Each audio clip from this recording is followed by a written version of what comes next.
Hello fellow YouTubers, welcome back to YouTube Gaming Community number 95. So let me tell you a little story.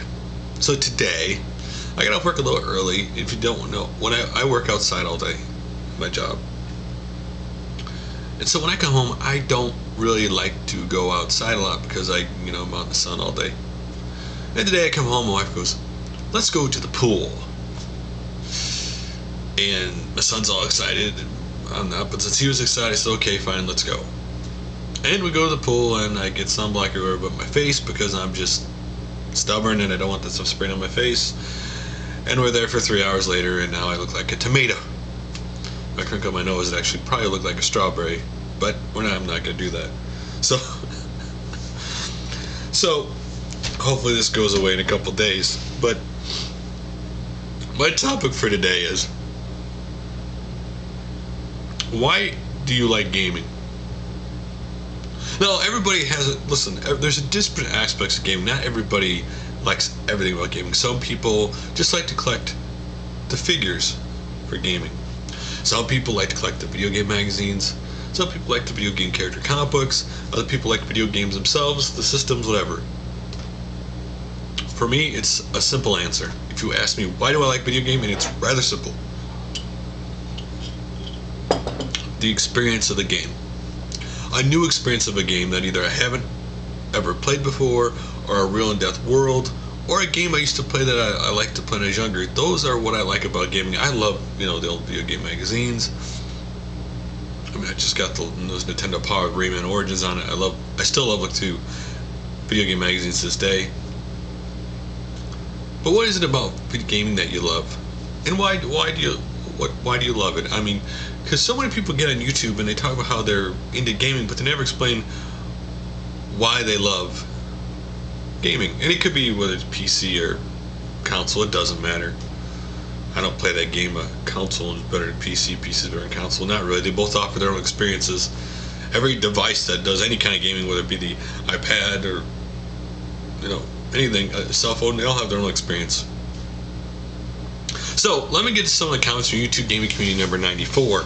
And the first one is from Drozelian. And it is, what Capcom is doing lately is so sad. At the release of Mega Man 10 just last year, people were writing them open love letters. Now the same people, and we're talking super fans here, are expressing their disgust and boycotting Capcom. You can imagine the thought might occur to someone there that they messed up big time, but no. So Genius blames the fans for not participating in something not everyone, I for one knew, would supposedly decide MML3's fate. What's funny to me is there has to be a reason why a company cancels a game. They don't just cancel a game for no reason. I don't know whether it was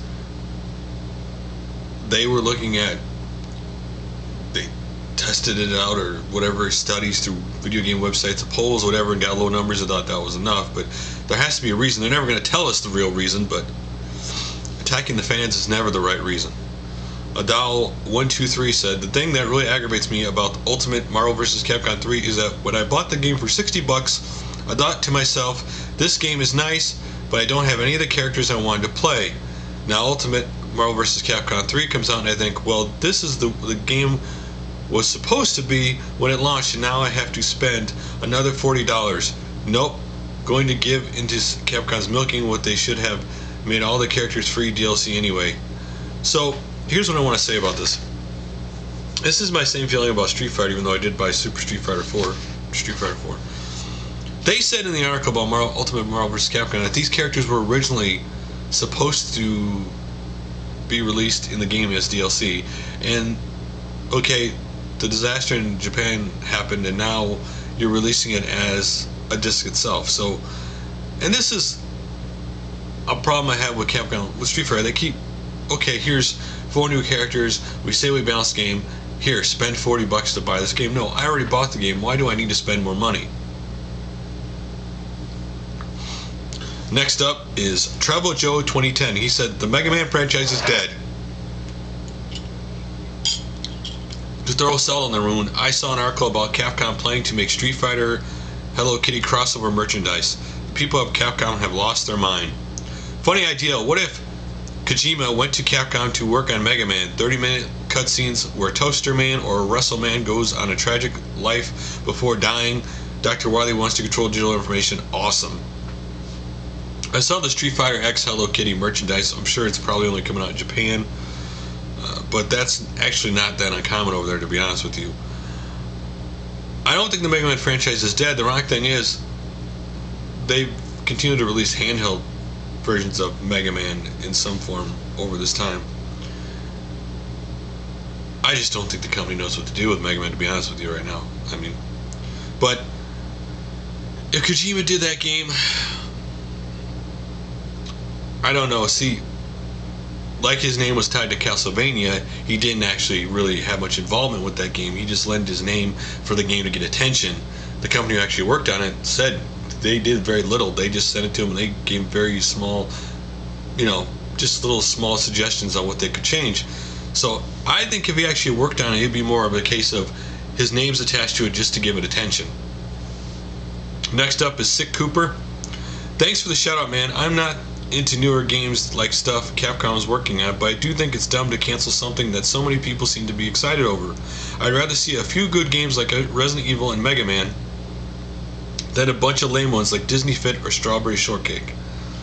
It's kind of weird, Comic-Con, that Capcom showed the logo to Resident Evil 6, and that's it.